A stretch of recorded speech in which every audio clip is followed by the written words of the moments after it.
Did you know that when you're on the road with limited data or Wi-Fi, you can still listen to the X-Zone Radio Show with Rob McConnell, The Science of Magic with Gwilda Wiyaka, X-1, Dimension X, Space Patrol, and every minute of the X-Zone broadcast network by calling 213-401-0080, courtesy of Audio Now.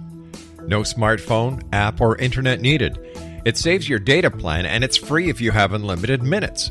Call 213-401-0080 to listen on any phone, anytime, anywhere. Remember 213-401-0080 for the best of the paranormal, parapsychology, and sci-fi radio programming anywhere, 24/7, 365.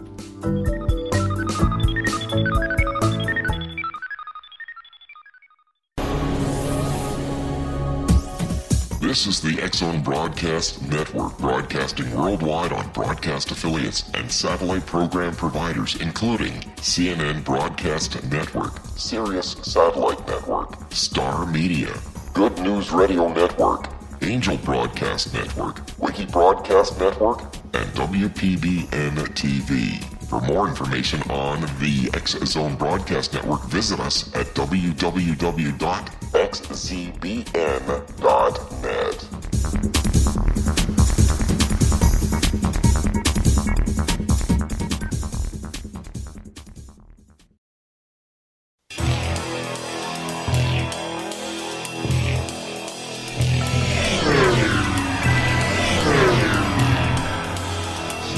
This is A Different Perspective with Kevin Randle. A retired U.S. Lieutenant Colonel, Kevin Randle has been studying UFOs for nearly 50 years. Kevin has investigated some of the most famous UFO cases in the world and has been consulted for dozens of documentaries about UFOs. Considered one of the leading experts into the Roswell UFO crash of 1947, Kevin has written more than 25 books about UFOs, including the recently published Roswell in the 21st Century. Now, here is the host of A Different Perspective, Kevin Randle.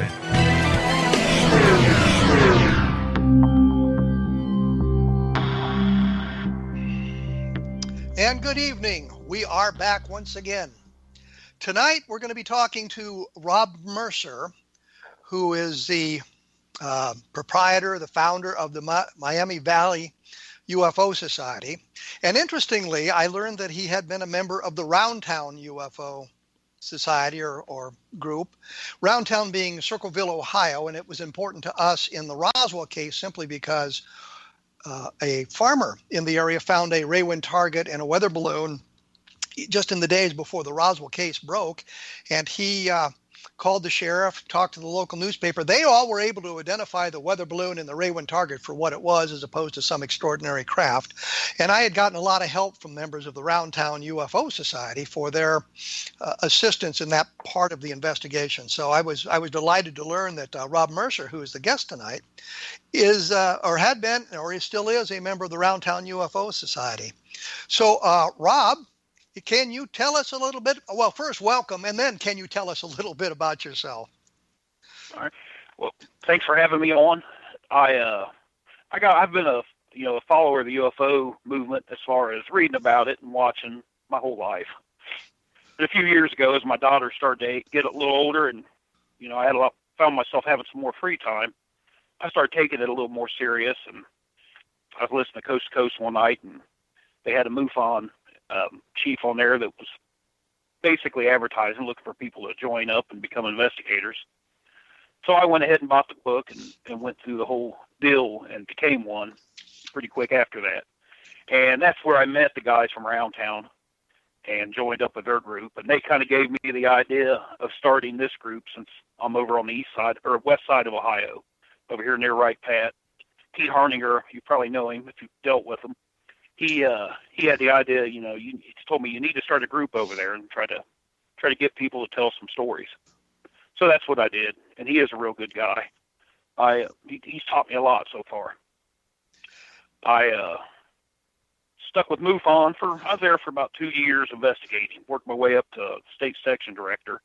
Was very busy. I think I had close to 140 cases in those 2 years. which keeps you busy a lot. Of those 140 cases, how many turned out to be mundane? Did you find explanations for? Probably 90% of them. I mean, it's real hard now with all the drones in the air. You know, it's to get good cases. I think there's just so many different things out there that can be faked anymore. It's real hard. I mean, I say 90%, but you know, there's always doubt on even those. But yeah, I had a few though. I had a few that the witness was so reliable, and you know, you just when you're talking to them, see it in their eyes. You know, the bigger craft that they see. But I would say it was probably about 90% for me. And that kept. But I had to give it up because you were too busy. Working and busy with work, and it was a lot of time as far as deadlines when you're doing that. And it probably cost a little bit of money too, because you had to travel around to talk to the people and that sort of thing. Oh yeah, Ohio's a big state with a lot of people and a lot of sightings, and even to this day, there's still only 4 investigators here, 4 or 5, and you know, with 88 counties, you find yourself stretched pretty thin. So I pretty much had the whole western half of Ohio down to the Ohio River up to. I drove up to Toledo before. I mean, I've done a fair bit of driving on those. So it was time consuming. I'd probably devote 20 hours to each case. And when you're working full time plus and you have a family, it's tough. I plan to go back to it in a few years when my daughter gets out of college and I have a little more free time. And a little bit more money with the daughter in college. Right. I don't discourage anybody from doing it. I enjoyed it. I don't regret ever doing it. Like I say, I'll go back eventually, but if anybody's out there is thinking about doing something like that, I don't discourage them.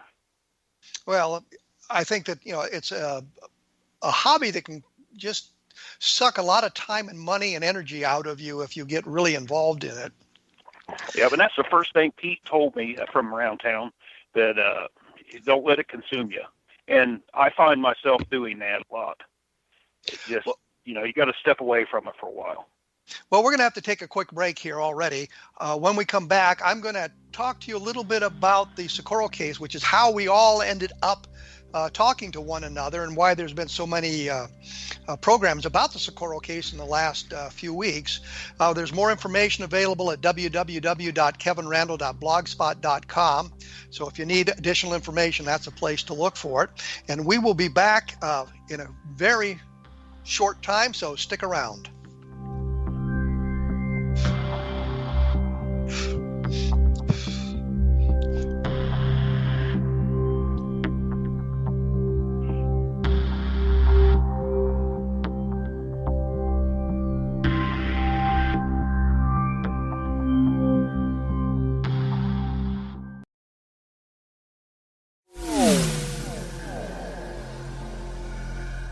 This is Kevin Randle. For nearly 30 years, I have been investigating the case of the Roswell UFO. I have interviewed hundreds of people and stood on the crash site. Now in Roswell in the 21st century, I have reviewed dozens of hours of audio and videotaped interviews, examined hundreds of files that relate to the crash, and have returned to Roswell in an attempt to put all that information into the proper perspective. For the first time in Roswell in the 21st century, I have made a dispassionate reevaluation of all that material and provide a new look at what happened. This is a book that clears away all the clutter that has hidden the truth for so long, strips away the various lies that surround the case, exposes the Air Force attempts at cover-up, and found a core of solid information that tells us all where the case stands today. Roswell in the 21st century will be available in just a few weeks. For more information, please visit my website at www.kevinrandle.blogspot.com.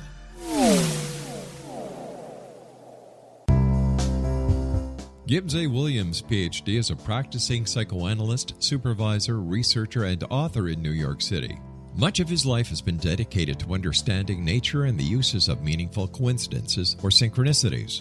His radical and original non-Jungian, non-mystical, non-magical theory of synchronicities illuminates much of the fog surrounding this challenging and perplexing topic. His ideas and manners are fresh, presented in a style that is both entertaining and highly informative. He is also an expert on crisis intervention specially focused on violence reduction for the police and citizens, mastering anxiety, frustration, and stress without the use of medication, and effectively preventing and treating heroin addiction. Dr. Williams can be contacted at his email address at gwwilliamsny11@aol.com or visit his website at www.drgibbswilliams.com.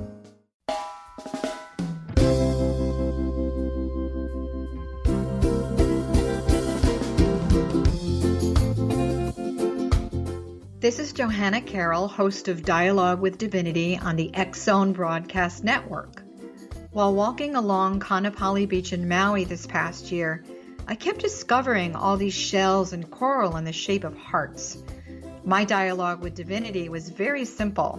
Do you want me to do a retreat to heal people's hearts in Maui next year?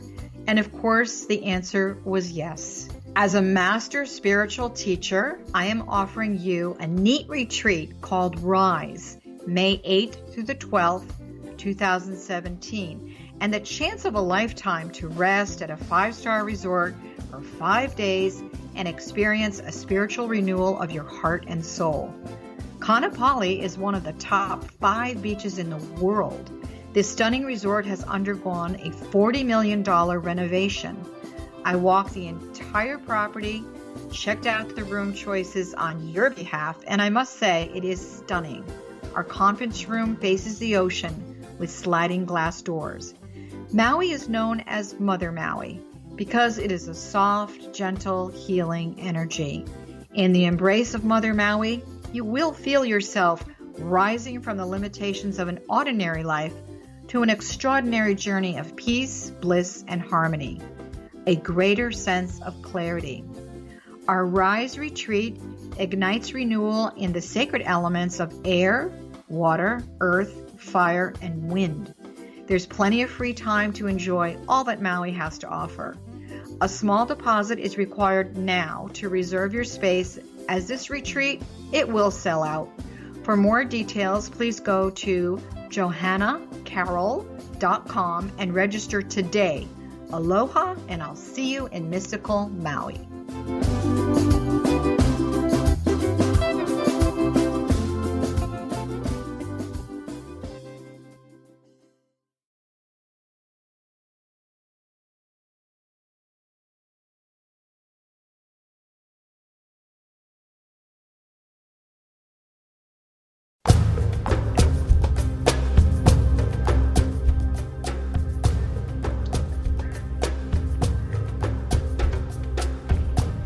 And ready or not, we are back. I'm speaking with Rob Mercer, who is a UFO researcher from a long time ago. He is the host, I guess, of the Miami Valley UFO Society website, which you all can take a look at, and that's going to become important here in a few moments. We have Rob today because of the Socorro UFO case, which I said just before the break. And what happened is I had called or emailed MUFON's Public Affairs and asked them if they had some people who would like to appear on the program. And they'd sent me the name of Ben Moss and Tony Angiello. And they talked about Socorro and said some things about Socorro that I had not been aware of, and suggested that they had the real Project Blue Book files, and they had gotten that material from a fellow named Rob Mercer. So I contacted Rob Mercer, and he was very, very helpful in answering my questions. And this is how we ended up with Ray Stanford on the program and Carmen Morano, who had been the man who had those files.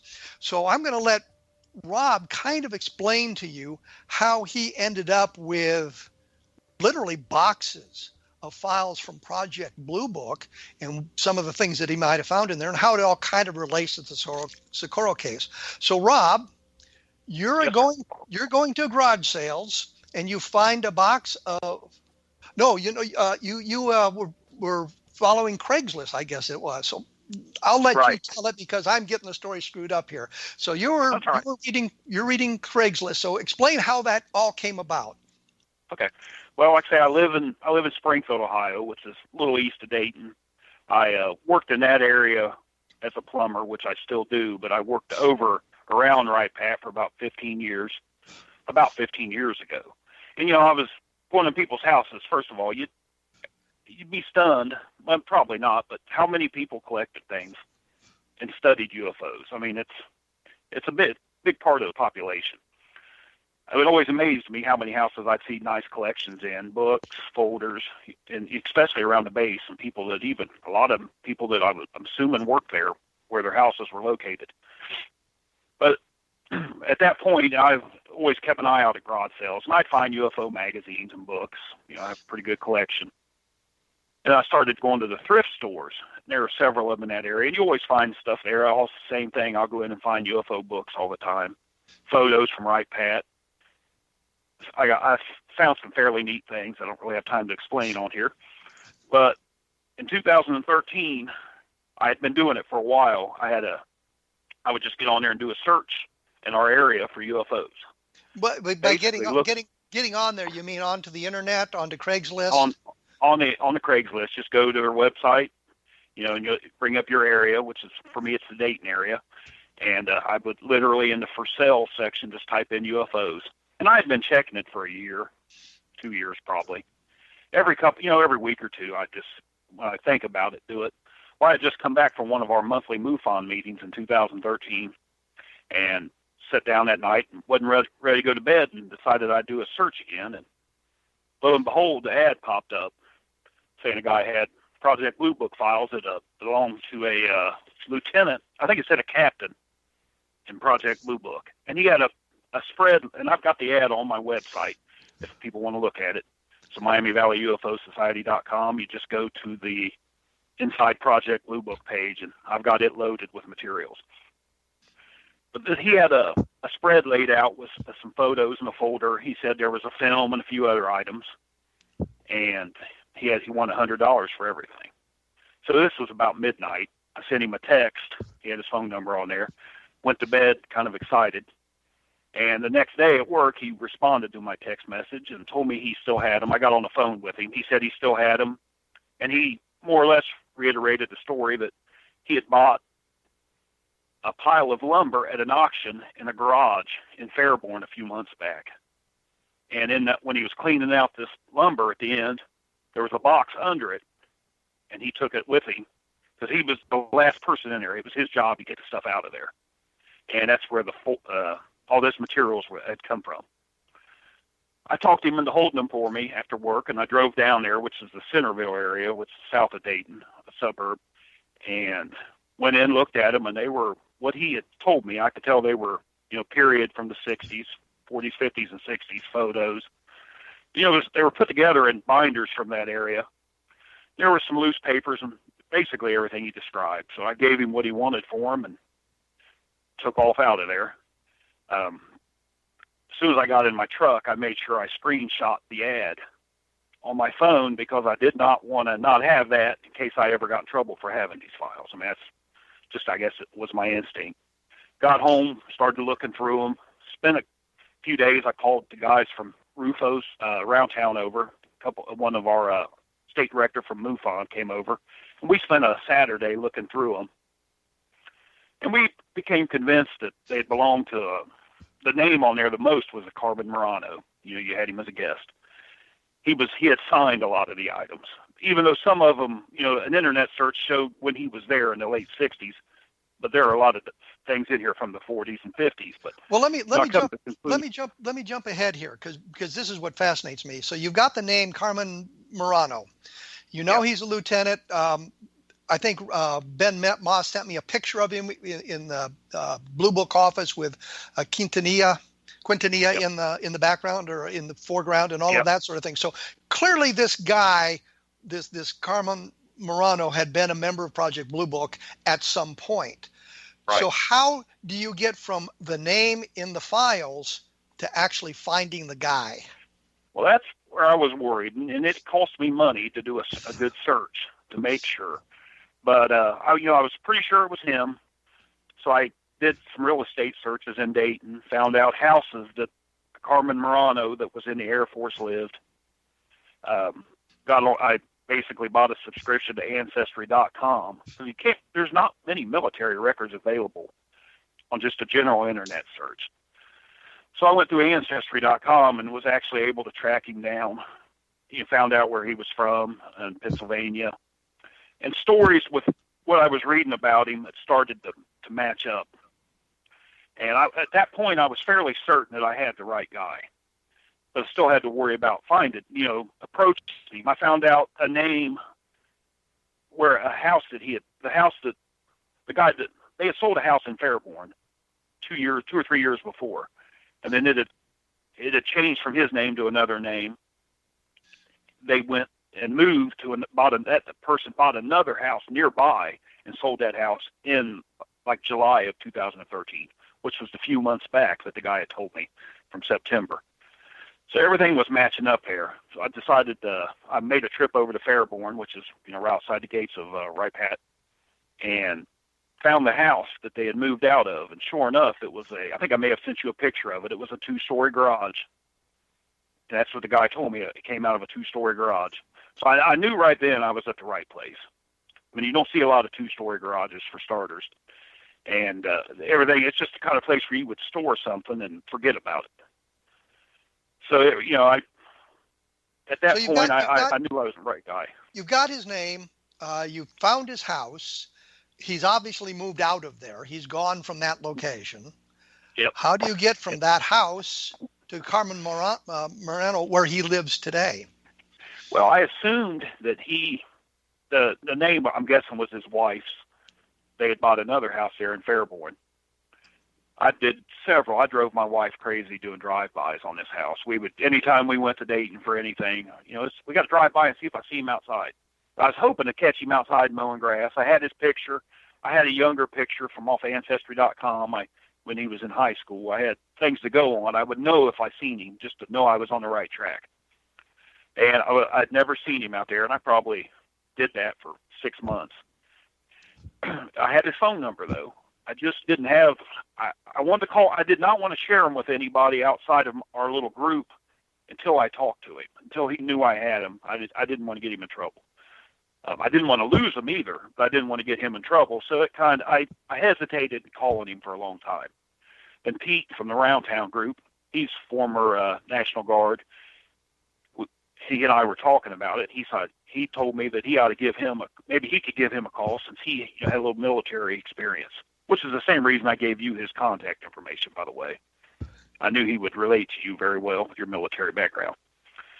And Pete gave him a call for me that night and called me right back and said that was his wife's house and that they had divorced several years ago. But his wife was happy to give him his phone number. So he said, you want me to call him? I think at the time he was in Alabama. You want me to call him in Alabama? I said, yeah, go ahead. So he called him, and about 10 minutes later, he called me back and told me that the lieutenant wanted me to give him a call, which is what we started calling him after that.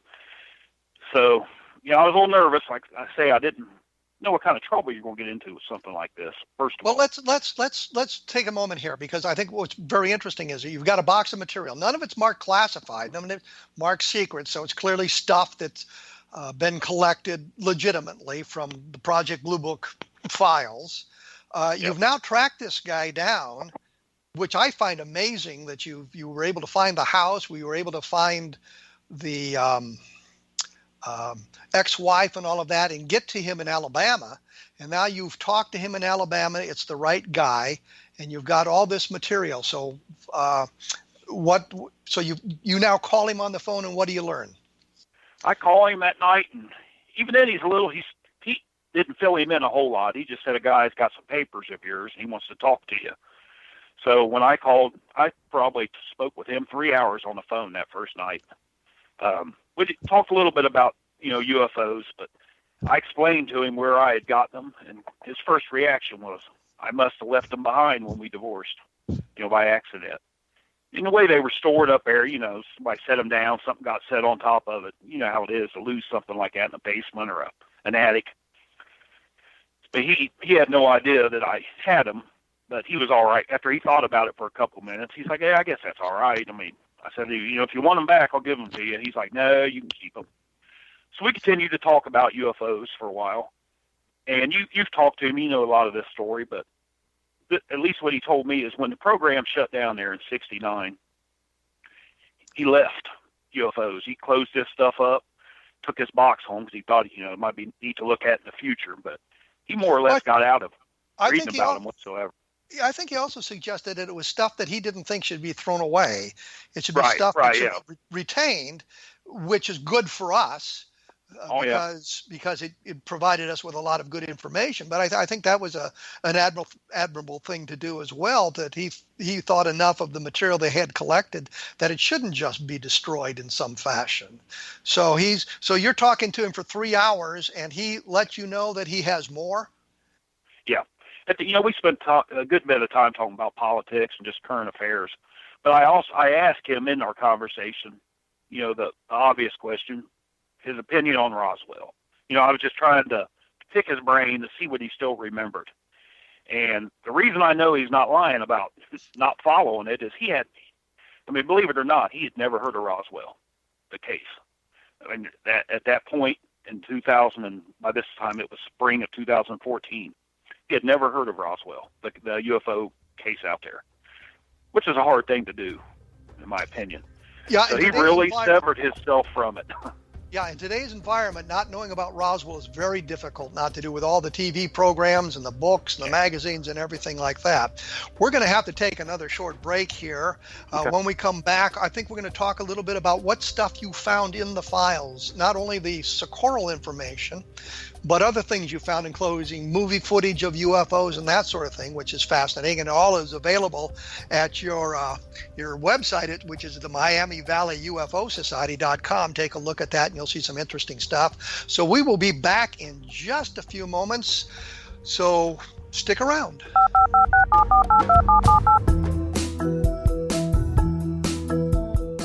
Did you know that when you're on the road with limited data or Wi-Fi, you can still listen to the X-Zone Radio Show with Rob McConnell, The Science of Magic with Gwilda Wiyaka, X-1, Dimension X, Space Patrol, and every minute of the X-Zone Broadcast Network by calling 213-401-0080, courtesy of Audio Now. No smartphone, app, or internet needed. It saves your data plan, and it's free if you have unlimited minutes. Call 213-401-0080 to listen on any phone, anytime, anywhere. Remember 213-401-0080 for the best of the paranormal, parapsychology, and sci-fi radio programming anywhere, 24/7, 365.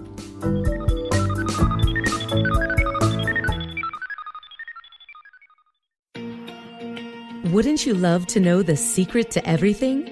Well then, meet Dr. Kimberly McGeorge and her cutting-edge breakthrough knowledge that combines science with possibility. Dr. Kimberly brings real-life answers and healing to those open to alternative solutions. She teaches solution-based programs and classes that will change all areas of your life forever.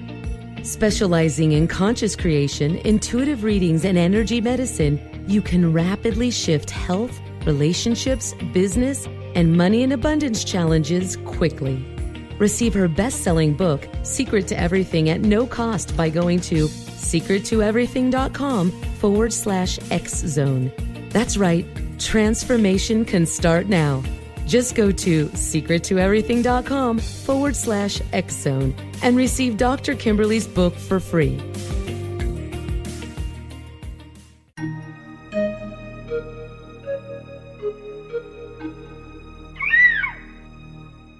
While science pursues fact, magic accesses the quantum level, bridging random facts to form truth. As long as science and magic remain separate and polarized, the truth cannot be known. I'm Gwilda Wiyaka. Join me on the Science of Magic radio program, dedicated to unification and evolution of consciousness. During each episode, I'll be speaking with experienced and respected scientists and mystics. From astrologers to astronomers, from medical doctors to shaman, the scientific method to dowsing and intuition, we'll weave together information from seemingly divergent practices to promote unity and enlightenment. Join me, Gwilda Wiyaka, and the Science of Magic right here on the Mutual Broadcast Network. For more information, visit www.thescienceofmagic.net.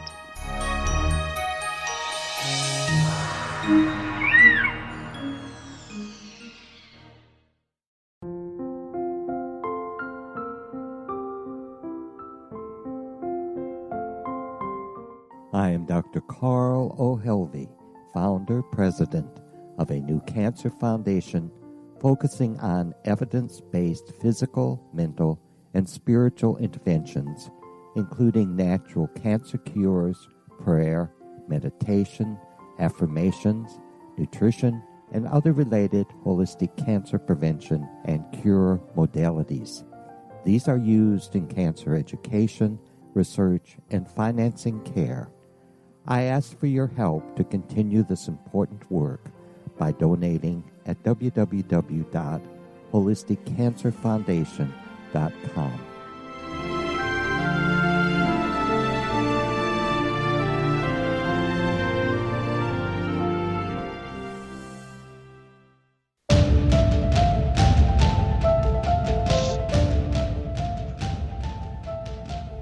And we are back talking to Rob Mercer of MUFON and the Miami Valley UFO Society, talking about these boxes of material. Now, he's recovered from a former Project Blue Book officer that we had on the program a couple of weeks ago. What he's found in the boxes, what interested me, that got me started in this, of course, was the material about Socorro that apparently was well organized in there as well. And as he told me, he wasn't there when the Socorro case came down, but he had saved this material that had been collected by the officers who had preceded him in that position. So you've talked to the guy now. He tells you he has additional boxes and that you can have them if you want them. Is that correct? Yep. After towards the end of our conversation there, he said, you really sound like you like this stuff. I said, I do. That's, it's a hobby.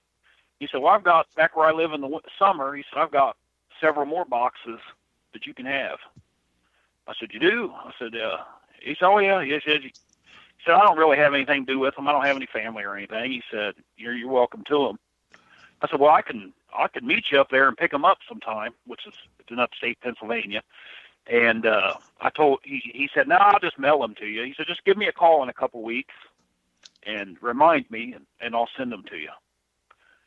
So I went, I was a little bit excited about that. I wasn't sure if he would follow through, right off the bat, but I gave him a month and called him back, and he remembered and said, yeah, I got to sort through them here and get the garbage and stuff out of them, and I'll send them down to you. And I said, I'll take the garbage. I said, the ink pens, anything you have, it'd be nice, as a collector to have those items. He said, okay, I'll give you everything. And he even mentioned he'd send me his buttons. He had been promoted after he left Blue Book. He was promoted to captain. And I know he was sent out in Dakota somewhere at a missile silo he worked at. But he sent me a lot of his buttons, patches, things like that in those boxes. Well, it's interesting it's interesting that he didn't want to retain some of that memorabilia.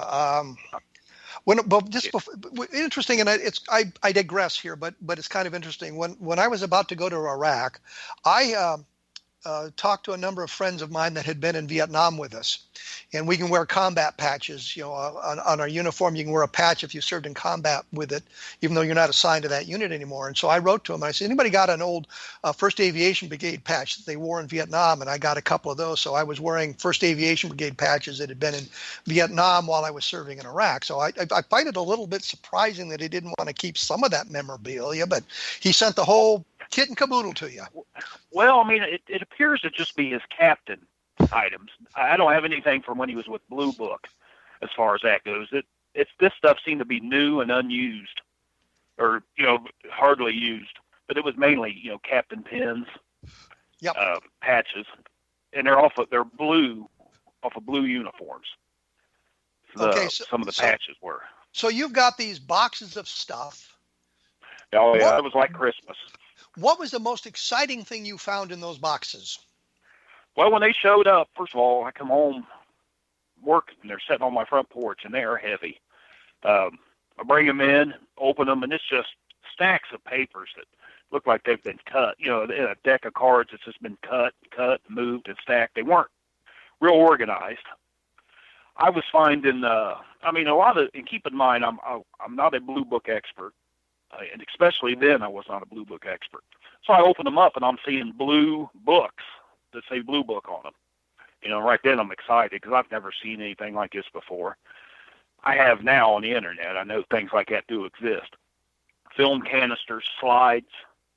There were, in the first box I got, there were those 3 books with all the cases from 47 to 69, listed, unredacted. Nothing in here is redacted at all.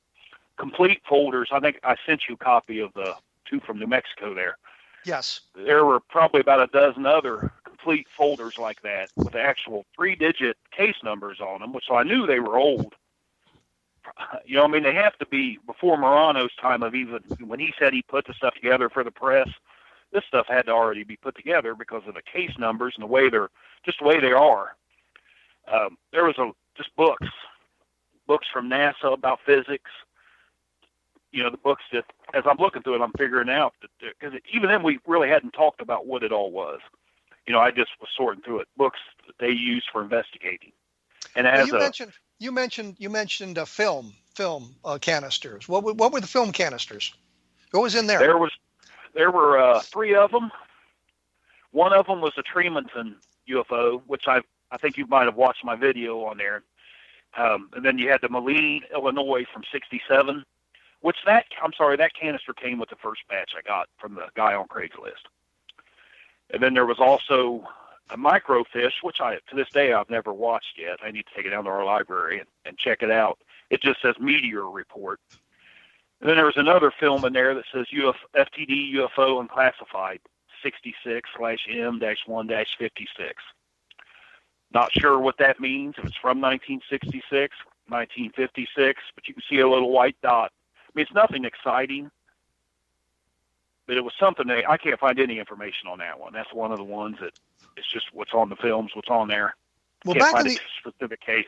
Back in the olden days, as I was working on some of this stuff, I had learned that the films that had been collected by Blue Book, the films as opposed to the photographs and the slides, had gone to their audiovisual unit out in California, and I was able to get a copy of the films. And there are some films in there that are just, one of them seemed to have a big statue in front of it, and there's a light that went behind it.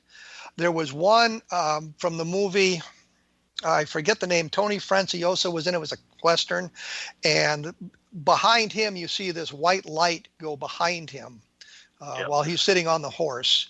Not a lot of information. The Moline, Illinois one was taken by a police officer, I believe, back in the 1960s. And it was witnessed by a nun and a whole bunch of school children from a Catholic school at the same time. But again, it's just a white dot. It's nothing exciting. The Tremonton movie, which you have on your website there, has a big black line down the middle. And from what I've been told is this is a result of a scratch that was in one of the duplicates they made it from, and each time they duplicated the film, the scratch got bigger and bigger and bigger, so this big black line through it. But that tells me that it was legitimately from Project Blue Book, because the scratch goes all the way through the film. So some very interesting things in that respect. Oh, and of course, when I seen that one, and I had read, I've seen movies, the UFO movie, I've read about that one. I knew that the Newhouse always said there were some feet missing off of the film. And of course, that's the first thing I was wondering. Oh, do I have those missing feet? But once I got it transferred, I didn't see anything different. And that's the Newhouse is the photographer. He was a Navy ward officer at the time, and his actual job in the Navy was as a motion picture photographer. So he was in Tremonton, Utah, when he saw these things, and his wife, I guess, pointed it out to him, and they saw these, what they said were like 2 saucers put together, and they stopped the car, and he dug his camera out, and by the time he got the camera out, they had moved off into the distance. So all we really see are these white dots sort of meandering in the sky. Around about noon, a very bright blue sky back in July of 1952. The missing footage, however, in tracing this stuff down, I found a letter from the Air Force, and the missing footage was actually vacation film of Newhouse and his family, and the Air Force had taken that off and sent that material back to him, so they just kept the footage. And there's nothing in the documentation, either from Newhouse or the military, that suggests that any footage of the actual crafts are missing. So that was kind of interesting because and Newhouse in letters that he was dealing with the Air Force at the time makes it clear that all the footage is there. So this idea there's missing footage, and I know that's kind of been talked about for a long time, and Newhouse himself later on was talking about how he didn't get all the footage back, but I think it's pretty clear that he did, or got a copy of the film, the entire film. So, but the important point is Newhouse saw the objects close, and by the time you could get the camera out, they'd moved off into the distance, so you don't get the saucer-shaped view of them that would have been most beneficial to all of us.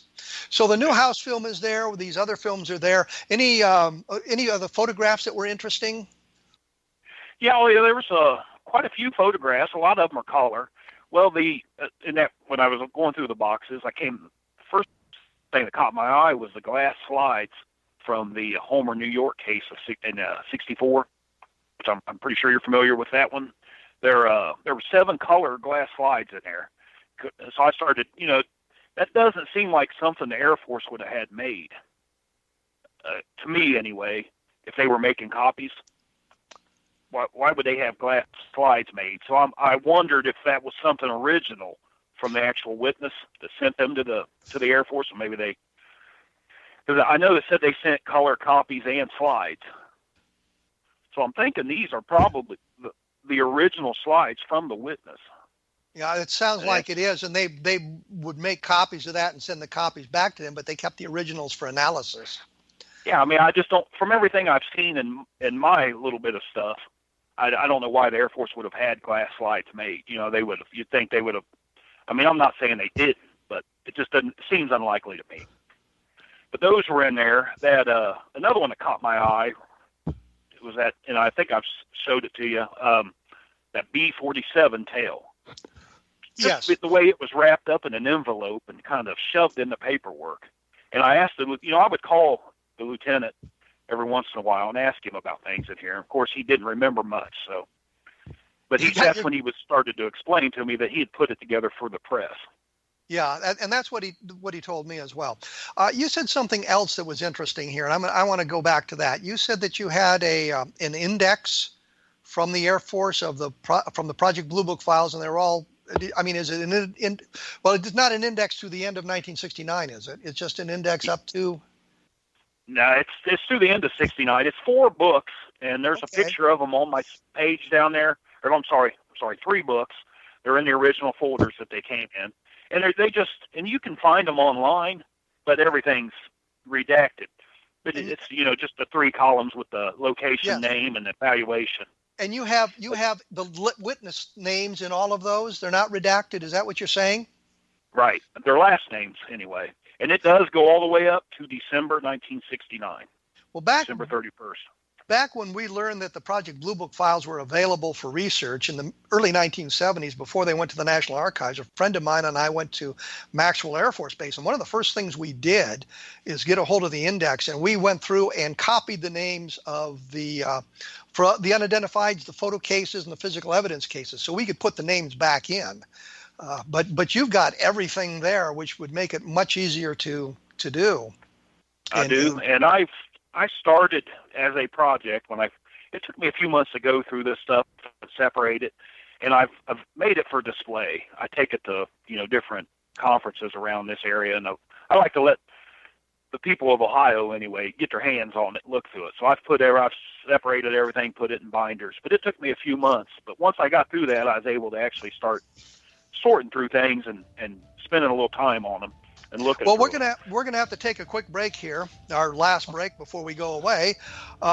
There is additional information about much of this stuff that we've talked about today and other things at www.kevinrandle.blogspot.com. For some reason, I can't say blogspot today. And when we come back, we'll get a little bit more information about what Rob Mercer has or received from Project Blue Book, and see what else we can learn from him. So we will come back in just a few seconds, so stick around.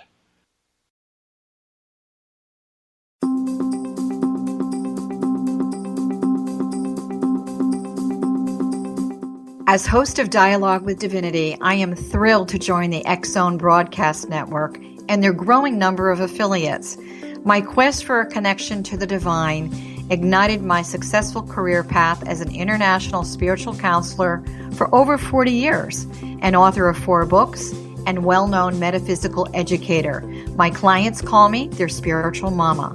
So my job is to offer you a radio show to help you grow spiritually with wisdom and get specific tools from guests who are experts in their field. Tune in to Dialogue with Divinity and be part of the conversation with Spirit. My goal, your happy soul. For more information, please visit my website at johannacarroll.com.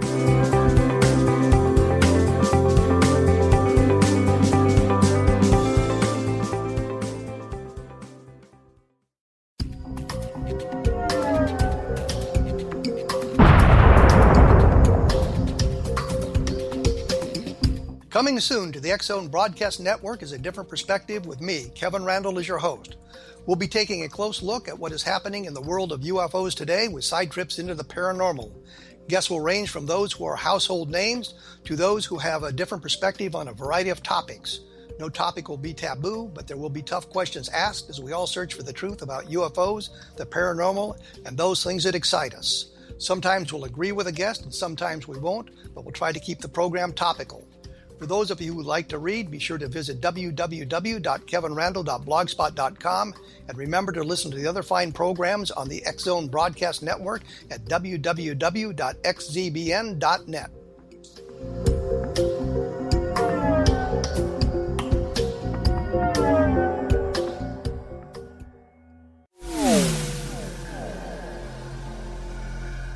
This is Kevin Randle. For nearly 30 years, I have been investigating the case of the Roswell UFO. I have interviewed hundreds of people and stood on the crash site. Now in Roswell in the 21st century, I have reviewed dozens of hours of audio and videotaped interviews, examined hundreds of files that relate to the crash, and have returned to Roswell in an attempt to put all that information into the proper perspective. For the first time in Roswell in the 21st century, I have made a dispassionate reevaluation of all that material and provide a new look at what happened. This is a book that clears away all the clutter that has hidden the truth for so long, strips away the various lies that surround the case, exposes the Air Force attempts at cover-up, and found a core of solid information that tells us all where the case stands today. Roswell in the 21st century will be available in just a few weeks. For more information, please visit my website at www.kevinrandle.blogspot.com.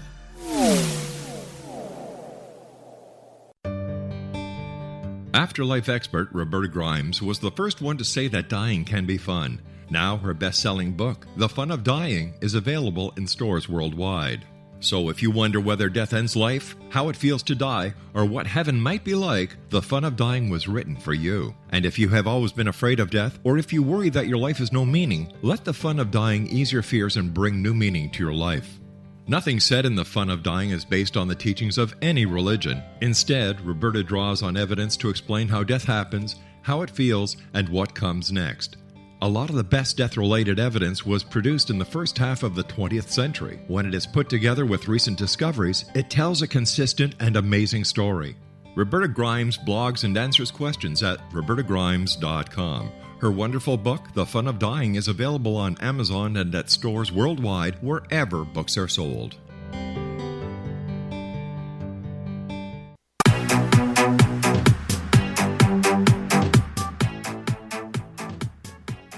We have returned from a trip to the blog spot. I say that because I apparently cannot pronounce that word. Anyway, for those of you who missed it, additional information is always available at www.kevinrandle.blogspot.com. And for those of you who are interested in the Roswell case, of course, take a look at Roswell in the 21st century because it always helps to have all that information. When we went away, we were talking to Rob Mercer, who has managed to collect a great deal of information from the Project Blue Book. I was going to say the last days of Project Blue Book, and what I mean by that is this is information that was apparently collected by one of the officers of Blue Book when it was closing down, and it was information he didn't think should be destroyed. So he hung on to it for all these many years, and Rob Mercer is now I guess, the caretaker of that material, and he's put an awful lot of the information that we've been talking about today on the Miami Valley UFO Society website. So you can take a look at it there. You can see the movies. You can see some of the slides that we've talked about today. So you can take a look at all of that kind of thing on his website. So when we went away, well, I guess one of the things that came out as you and I were kind of talking here just a moment ago is that some of this material was classified or marked classified when you got it. Is that correct? Everything was unclassified except I was, right as I was preparing for the show here, I found a couple pages from that Florida case that the lieutenant was talking about the other day that interested him. And, I mean, it says for official use only at the top. Nothing says, and it's got the witnesses' social security numbers, everything on it. Well, for official use only is the lowest form of classification. And it doesn't require safeguarding and that sort of thing, and compromise of that information isn't that important. So even though it's sort of technically classified, it really isn't. And quite a number of years ago, when Blue Book was given to the Air Force Archives and then went to the National Archives, anything that was in there was technically declassified. So we're in good shape there, even though it's a very low level of classification. So I'll look on Fold 3 and make sure that this stuff, if it's not on there, I'll make sure I pass it on to you and show you what it is. Okay. But the other thing about Fold 3 is they've got an awful lot of the Blue Book materials on there. But in my discussions with David Rudiak about the Socorro case, it comes out that apparently they didn't copy everything to Fold 3. It's not all there. There's some gaps in what they have, especially on the Socorro case. So we know that Fold 3 is a wonderful place to go for looking at the Blue Book materials, but it's not necessarily everything that is available. Well, I don't know how the Black Vault was, but I compared that same file against it when they still had their Blue Book files online, and it seemed close to the same to me. But I also found some pages here where the Air Force was discussing with Russia, asking them who investigated their UFOs. And they also say for official use only. So they're in the same folder that I had set aside about a year ago and hadn't even gotten back to. So I'll have to look into that a little bit more. So you're saying that the United States Air Force communicated with, at that time it would have been the Soviet Union, to see what they were doing with UFOs or who their UFO guys were or what? It's basically just a memo, or there's actually some handwriting on here too that might come in handy for us in trying to figure out who wrote those notes. But it's basically just a correspondence between asking who. They're asking. I haven't read the whole thing yet, but they're asking who investigated their UFOs, asking about a discussion that they had with the news media in '68. But I know they're original because all the writing on them's in ink. There's nothing, it's obviously Xeroxed. There are a lot of original notes out of their desk, which is what most of this stuff is. I mean, when the lieutenant cleaned out the desk and got all this stuff out of there. Well, that's what he said. It was not necessarily part of the official files, but in looking at the material you've sent me and other material, it's clear that it is copies of the official files from the time. So there's an awful lot of good information in there. Oh yeah, and there's a lot of notes. Like something else that was in there is a Xeroxed copy of Incident at Exeter, and then it's totally Xeroxed, but it must have been J. Allen Hynek's copy because his name's at the top, copied. But then somebody has wrote, and inside of it, he had made all kinds of notations and notes, underlined sentences. And then somebody has went back with red ink and done the same thing, numbered pages on the front of it, and put notes inside. So whoever was investigating at that time, had read that book for whatever reason and found some interest. I don't know if they used them for reference. But a lot of these books have notations like that in them. Where that's where, to me, where the history comes from, knowing them guys are sitting there investigating these, looking through these books for answers, and information. Well, that's always everything, all the tools they had. This has always been sort of the interesting thing about looking at the Project Blue Book files. when you can see them, because you can see the notes that the guys who were working on the files made, and it gives you kind of an idea of what their mindset was, or what was of interest to them. And little notes like, they'll circle something that's kind of esoteric and say, this is important, or this is really irrelevant, or things like that. So you get an interesting feeling for what was going on at Blue Book at the time. And talking to Morano about this, you get the idea that at the end there, they were fairly serious about what was going on, but they were only getting cases from the Ohio area. And I went back and looked at the index after he said that to me, and discovered that the vast majority of the cases came from Ohio and Indiana and Michigan, right around that area. And they got very little information from the rest of the United States. Well, I went through those books, the indexes, and first of all, when I told him I had those books on that very first conversation, he said, I probably shouldn't say this, but he said there might be cases in those books that didn't make it to Maxwell. I mean, that was his exact words. So, that's what got me looking into these books a little more. But it's a hard thing to just look at and know the answer to. So I sat down and tried to count the cases, month for month, and see what history says and the numbers I have, and nothing matches up. I mean, there's a lot of different numbers out there, but I did do a count, and then during all of 21 years for Project Blue Book, 1,124 of the cases were from Ohio. So roughly 11% of them is the number I came up with. And from what he said, looking at the history of Blue Book, we also know that if the case was solved, there may not be an official report sent to Blue Book.